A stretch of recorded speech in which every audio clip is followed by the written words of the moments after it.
মনত আছেনে ওই গচ্ছে ওই লেবাৰ বুলি চিঞৰা কণমানিটি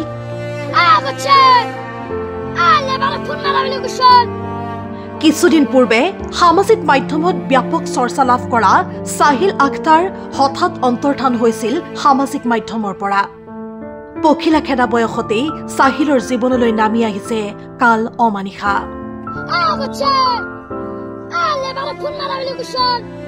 নলবাৰীৰ গুৱাকুচি গাঁৱৰ ৰেজেক আলী আৰু মিনুৱাৰা বেগমৰ সৰু পুত্ৰ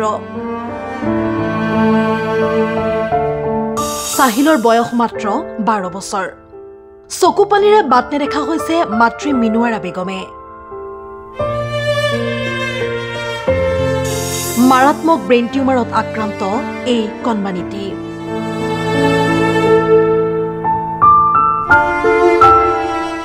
সাহিলে হয়তো ভালদৰে বুজি উঠা নাই কি এই মাৰাত্মক বেমাৰবিধ স্থানীয় লোকৰ সহযোগত সাহিল বৰ্তমান গুৱাহাটী চিকিৎসা মহাবিদ্যালয়ত চিকিৎসাধীন হৈ আছে সাহিল আখতাৰ এটি দুৰাৰোগ্য ৰোগত আক্ৰান্ত হৈছে আৰু তাতোকৈ দুখৰ কথা হ'ল এই যে তেখেতৰ পিতৃও এগৰাকী শাৰীৰিকভাৱে সক্ষম লোক গতিকে এই ব্ৰেইন টিউমাৰত আক্ৰান্ত কণমানি ল'ৰাটোক আমি উন্নত চিকিৎসাৰ বাবে বাহিৰলৈ নিয়াৰ কাৰণে যোজা কৰাইছোঁ ইতিমধ্যে আমি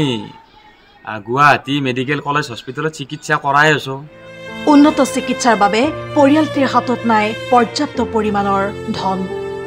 সাহিলৰ উন্নত চিকিৎসাৰ বাবে দিন হাজিৰা কৰি জীৱন নিৰ্বাহ কৰা পৰিয়ালটিক এতিয়া প্ৰয়োজন ৰাইজৰ সহায়ৰ উন্নত চিকিৎসাৰ বাবে যদি আমি বাহিৰলৈ নিওঁ অতি সোনকালে কণমানি ল'ৰাটো সুস্থ হ'ব সেয়েহে বহুত টকা পইচাৰ প্ৰয়োজন আমি বিনম্ৰভাৱে অসমৰ ৰাইজক অনুৰোধ জনাইছোঁ যে আপোনালোকে এই কণমানি ল'ৰাটিৰ মুখৰ ফালে চাই এই কণমানি ল'ৰাটোৰ এটি সুন্দৰ ভৱিষ্যতৰ ফালে চাই আপোনালোকে সহায় সহযোগিতা আগবঢ়াব নলবাৰী সমষ্টিৰ স্থানীয় বিধায়ক মন্ত্ৰী জয়ন্ত মল্ল বৰুৱা অসমৰ দল সংগঠন আৰু অসমৰ ৰাইজৰ ওচৰত সহায় ভিক্ষা পৰিয়ালৰ আপোনাৰ অকমান সহাৰিয়ে হেৰুৱা হাঁহি উভতাই আনিব পাৰে পৰিয়ালটোলৈ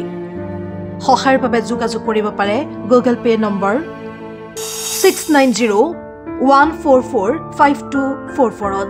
অথবা বেংক যোগেও ধন পঠিয়াব পাৰিব Indian overseas bank 37970100086669 IFC code IOBA 0003797 News Desk Report Nationini